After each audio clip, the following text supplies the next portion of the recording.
Dixon, logging on.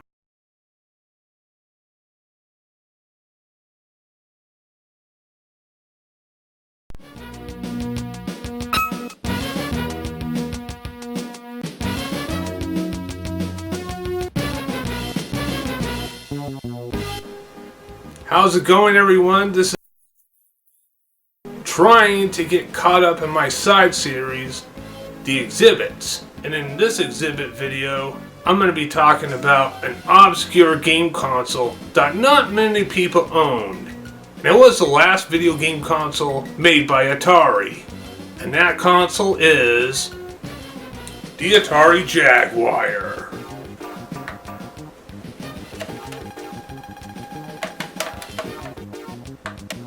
The Atari Jaguar was known to be the first 64-bit console ever made. It was mentioned in 1993 at a retail price of $249. It was introduced during the 16-bit console wars between the two biggest competitors, the Sega Genesis and the Super Nintendo. And Atari was trying to get ahead of both Sega and Nintendo. But the biggest red flag is Atari tried way too hard and way too fast. Now, a little quick backstory between the three competitors. Atari had been trying to keep up with Sega and Nintendo since the aftermath of the video game crash in 1983. But when Nintendo and Sega helped video games rise from the ashes in 1985 from Japan into North America, and when Atari was in the hands of the guy who purchased the company from Time Warner during the crash, Atari was never the same as it was in the late 70s and early 80s. I'm not going to go too much into the details between the three competitors.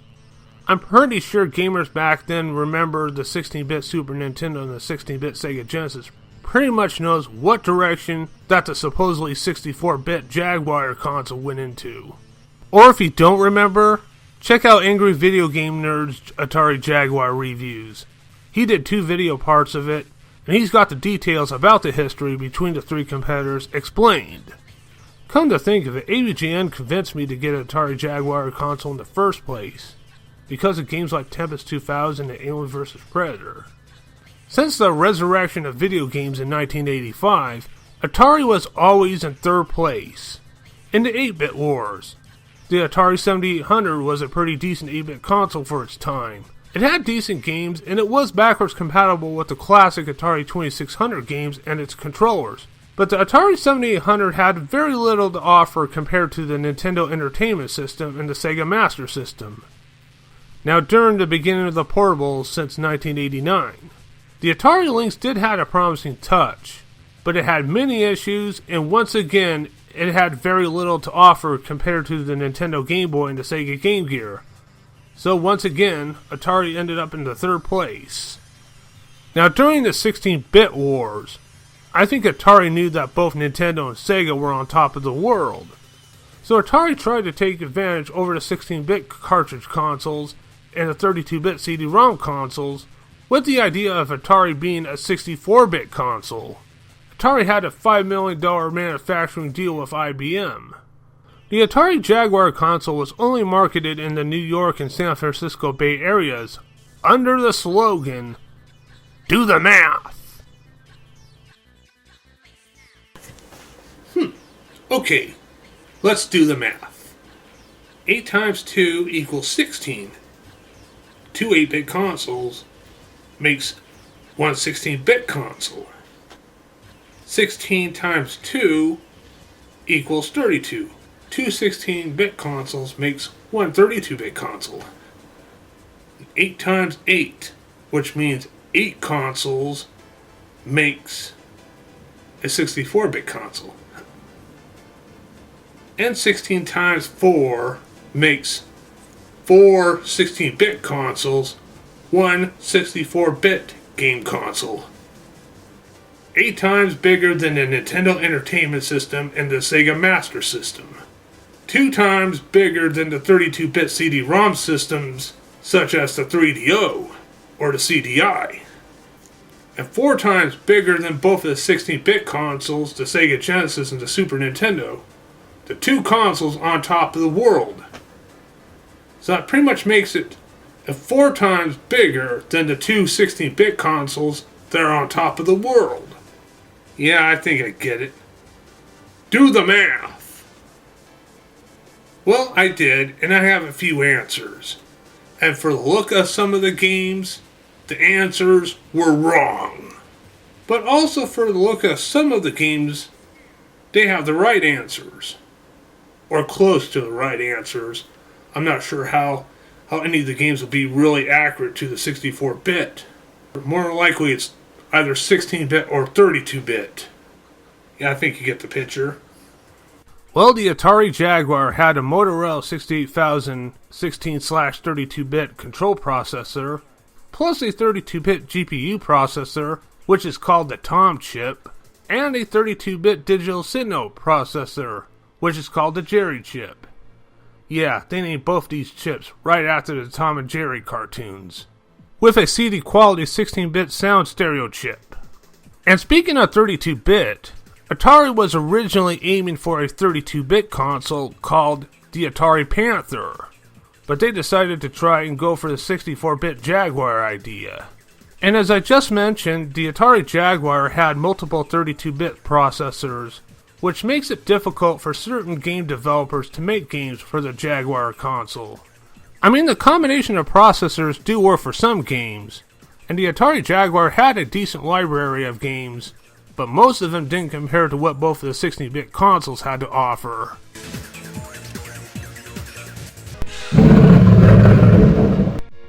The console itself looks like a badass spaceship. I don't think I can agree with what the statement says. 64-bit interactive multimedia system. And the red button, of course, is the power button. That's the only button you see, so that's gotta be the power button. And here's an indicator light letting you know that the console's on or off. Well, usually it's red when it's on. So far, one drawback I see, or should I say I don't see, is a reset button. No reset button. Why not? All previous Atari consoles had a reset button. Why not the Jaguar? And just like any common console for the time, the Atari Jaguar had 2 controller inputs on the front, but there is a bit difference with this one compared to the others. The Atari Jaguar had the female ends inputted into the console, and the controller ends have the male ends. What's wrong with this picture? Did both console and controller get a sex change? Who the hell knows, and who the hell cares? Now let's take a look at the back. On the far right you see a coaxial RF switch input, and right next to it is a switch from left to right. I think that's the switch for channel 3 or channel 4. It's how those coaxial things work back in the day. Now here's something odd. Right in the middle, you can see pin connectors from the circuit board sticking right out through the console. I'm assuming that they are expansion ports for other add-ons. But no, one of them is an AV output. Now that's gotta be one of the strangest AV outputs I have ever seen on any video game console. What's wrong with having all 3 of the color composites on the outside? Huh? I don't know. Well, on the bright side, I'm glad I have an AV cable over a coaxial one. That's one good thing for sure. Now, the input in the middle of the left, I'm not sure what that one's for. I think that one's for the S-Video one. Actually, no, I think this one is for memory expansion or some other accessory to help boost the system. I'm not quite sure, to be honest with you. The AV cable also can use S-Video on that part too, not just RCA. Hopefully one day I get the S-Video cable. But right now I think the composite cable's good enough. And on the back of the far left of the console, there's an AC adapter input, of course. And of course, like the Sega Genesis and the Super Nintendo, the adapter is freaking huge. Doesn't surprise me at all. Okay, let's take a closer look at the top. For instance, the cartridge input. You notice why I keep a cartridge inside the Atari Jaguar console? Because the Atari Jaguar console doesn't have a door. Now that's kind of bizarre. All the other cartridge consoles had a door on their cartridge slots, and that's to prevent from getting dust. And that's always the good thing. Even the previous Atari game consoles had a door on their consoles. Why not the Jaguar, huh? What the shit were they thinking? I don't know what to tell you. Well, let's take a look at what the actual Atari Jaguar game cartridge looks like. It looks like a cartridge that has a handle. Just in case if you have trouble getting the cartridge out of the system, you can use a handle. Which I kind of find unusual because most of the cartridges are easy to get out of the console without a handle. But then again, it's kind of a cool thing to have. By the way, the cartridge I'm currently holding now is Cybermorph. Cybermorph is a packed-in game with the Atari Jaguar console. So it's most likely the first game that anybody's going to play on the Atari Jaguar if they ever get a console back then. And Cybermorph I don't have a game case for or a box, so I actually use this game cartridge as the dust cover. Some people criticize Cybermorph as being one of the worst launch titles in history, but I think the critics judged the game too harshly. To me, it's definitely not one of the worst games I ever played. I mean, I would have to say in between good and average, definitely not great. And I do agree with a lot of things about it. It doesn't show what the Atari Jaguar promised as 64-bit. Compare with Super Nintendo Star Fox, the graphics in that one's way better, and the gameplay is more playable, and the storyline is fantastic compared to Cybermorph. Alright, we'll get into Cybermorph some other time. Anyway, that's what the Atari Jaguar cartridge looks like. Now let's take a quick look at the controller. Look how huge this thing is.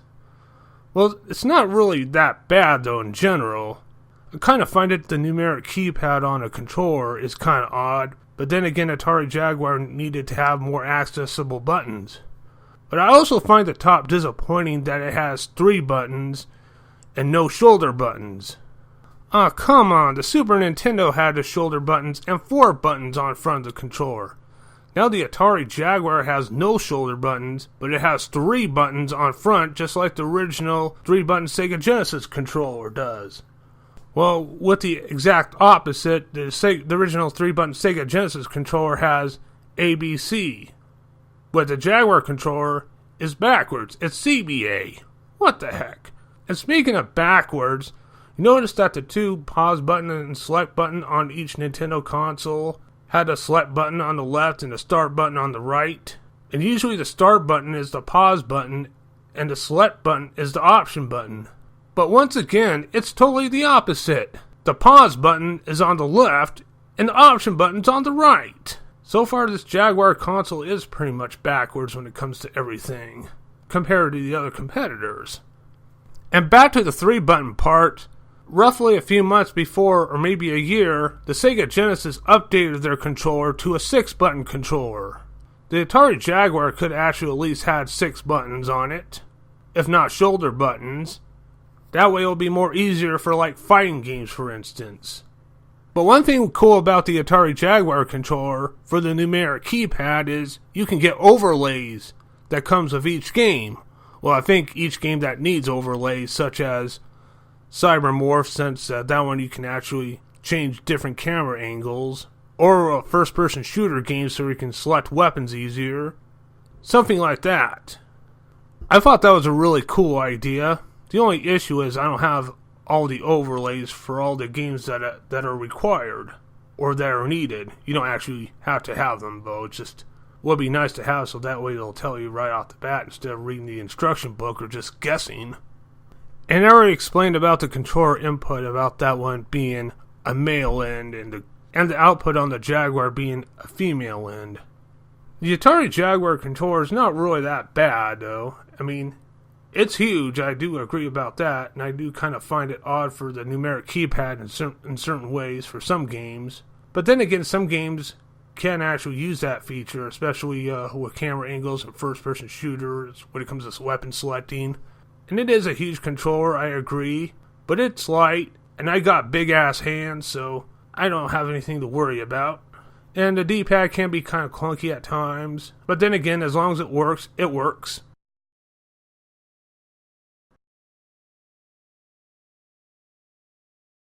Now we're going to go over the reception of the Atari Jaguar's lifespan, especially the marketing, and see how it held up compared to the 16-bit and 32-bit consoles, and explain about the upgrades and other accessories in its last days of the Jaguar.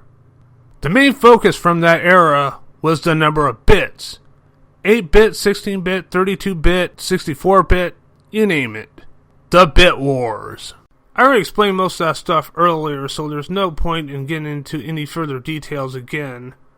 Atari Jaguar console in general is not that bad. It did have some interesting ideas, but the console is not properly executed. One of the big issues is they rushed the console. Atari wasn't doing so well since the video game crash, and Atari was trying to get caught up in the console business.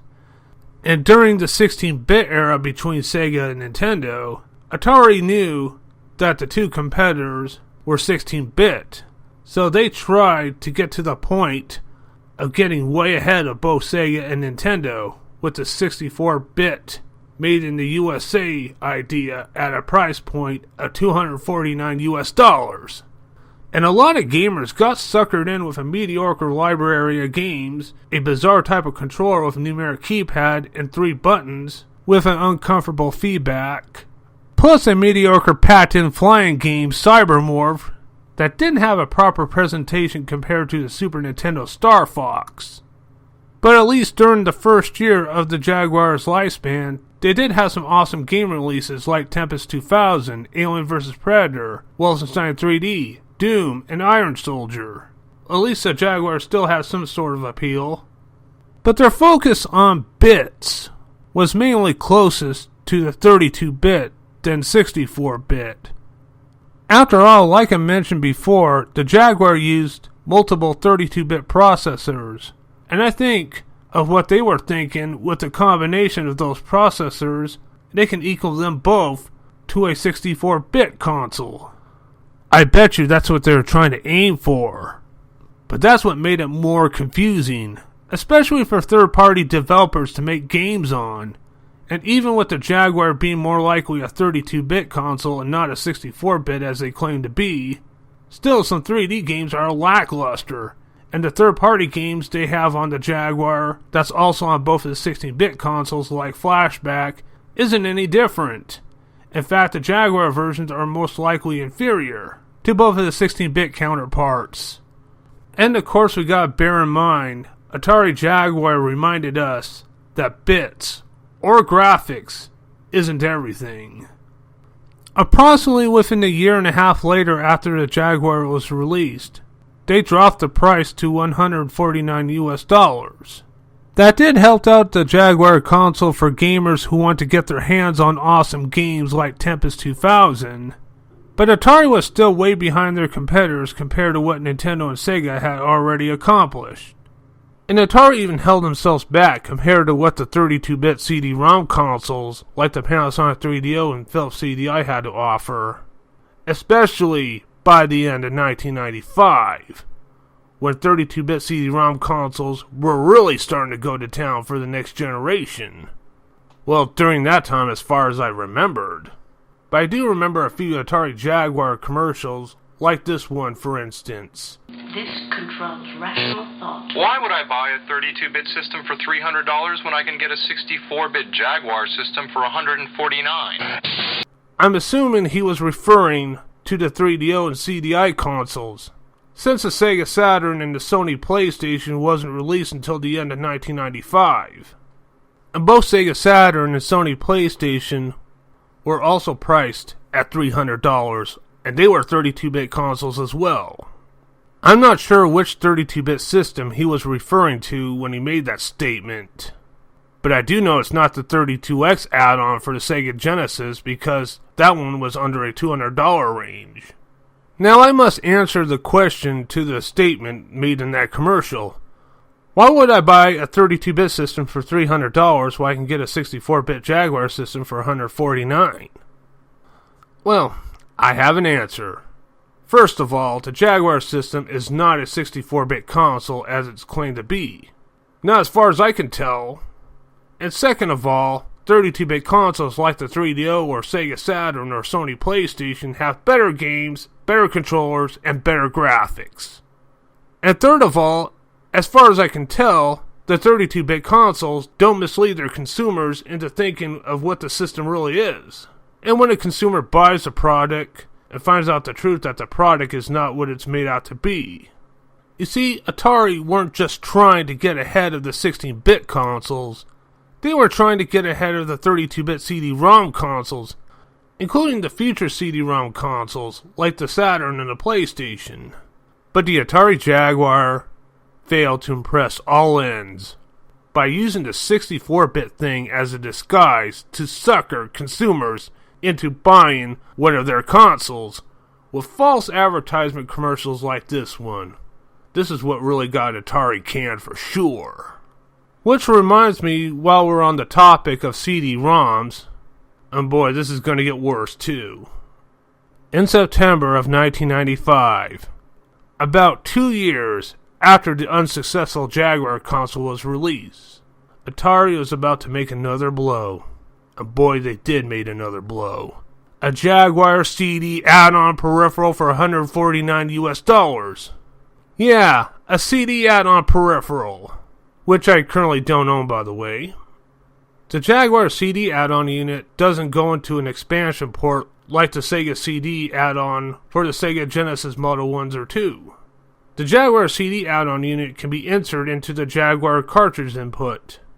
And the cool thing about the CD unit, it has the Jaguar cartridge input right on the side of it, so you don't have to pull the CD unit out of the console to play a different cartridge game. So that's kind of a neat thing on the behalf of Atari. But the presentation with both console and add-on together, the design looks like a freaking toilet. Especially with the CD lid, looks like a toilet seat.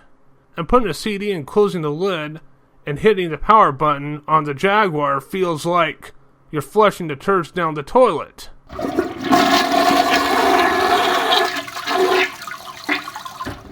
All joking aside, the Jaguar CD unit has a lot of problems. Just like the Sega CD and the 32X add-ons for the Sega Genesis, the Jaguar CD unit also runs on its own big adapter. So running a Jaguar CD unit requires not just the Jaguar console, but two big-ass AC adapters. But that's the least of the problems that the CD unit has. The Jaguar CD unit is more fragile, and some of the units are just self-aware. They always end up having a red screen of death, and they don't always want to work. Ask the angry video game nerd or watch his take on the Atari Jaguar console. He'll tell you for sure. Well, there are some good working Jaguar CD units. AVGN gotten a better one a couple years later since his take on the Jaguar console. Him and Mike were just playing games for laughs like Battlemorph, which is an improved sequel to Cybermorph, and other games like Blue Lightning and that piece of crap Highlander game. Well, anyway, the Jaguar CD unit came out roughly near the end of the Jaguar console's lifespan, and only 11 games were made for it. Some games are exclusive like Battlemorph and Blue Lightning, and there are some third-party games like Dragon's Lair, Space Ace, and Myst, which those games I can get on pretty much any console or PC. And very few of these Jaguar CD units were sold. A bunch of them turn out to be faulty, and getting a good working Jaguar CD unit can cost you both arms and legs. And getting a broken CD unit can even be a bitch to get your hands on. It would be really nice to have a Jaguar CD peripheral in my collection, mainly a good working one, of course. But like I said, they only made 11 games for it, and there's no use of going through any trouble to get one unless you find it by pure luck. Good luck with that one. Atari sure did throw the monkey wrench on this one. especially when they released the Jaguar CD unit at the time when the next generation consoles, such as the Sega Saturn and the Sony PlayStation, was being released. And those two are standalone CD-ROM consoles. Plus a library of games, exclusives, and third-party support that the two consoles had to offer was already kicking ass in the proper direction for the next generation of gaming, especially on the first month. Now, Atari Corporation should have known better by then that they already put themselves at risk after the Jaguar console being unsuccessful, and they should have known that they were also going to put themselves even further down the tubes by investing into making a CD add-on for a failing video game console. If they already knew that the Jaguar console itself is already failing, what makes them think that they can do better with a CD add-on? Huh? Atari has been on live support since the video game crash, and the man who bought Atari during the crash, Jack Tramiel, who was the founder of Commodore Computers, probably didn't have any experience with video game consoles as he did with computers. I'm not sure if I blame Tramiel for Atari failing, but he sure did not help make Atari better. And by the end of the Jaguar's lifespan, they updated their controller, called the Pro Controller, which once again I do not currently own. Now get a load of this. 6 buttons and shoulder buttons. The buttons itself look more sturdy, the D-pad looks more smoother, and the design around the controller looks a lot better, and it looked like Atari was finally catching on. But the only huge issue with that is that Atari was too little, too late. They should have thought about this idea to begin with. That way it would have shown more competition during the bit wars. And once again, since it came out around the end of the Jaguar's lifespan, the Pro Controller is very hard to come by. It just blows my mind how Atari was trying to get ahead of the other competitors, and boy they tried. In fact, too hard that they went overboard and screwed up. Honestly, I don't really know what to tell you, to be sure. I mean, I don't currently own the Pro Controller or a Jaguar CD unit anyway, so all I can tell you is from the looks of it and from what I heard. And boy, I can take their word for it too. I would love to have a Pro Controller and a good working Jaguar CD unit in my collection, but I'm not going to trouble myself over them, at least anytime soon. Sadly, around the beginning of 1996, a few months after the next generation of gaming started, Atari Corporation discontinued the Jaguar console and everything around it, while the competitors from both 16-bit and 32-bit eras lived on.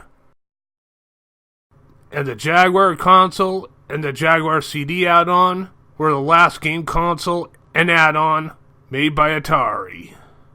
In 1996, Jack Tramiel sold Atari Corporation, and then Atari went to be a third-party video game publisher. And which reminds me of 1996.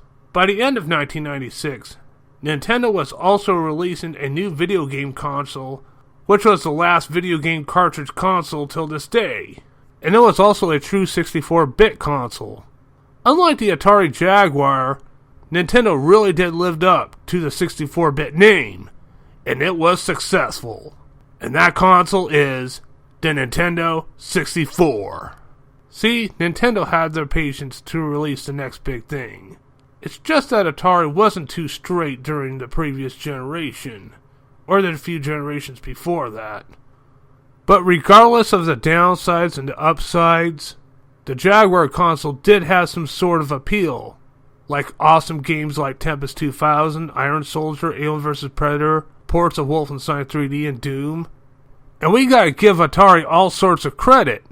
They paved the way for video games back in the 1970s, and without them, and without their mistakes, which leads them to a video game crash, there possibly wouldn't be international video game organizations to bring entertainment to the North America, like Nintendo, or Sega, or Sony PlayStation, and others that tried to get into the gaming competition.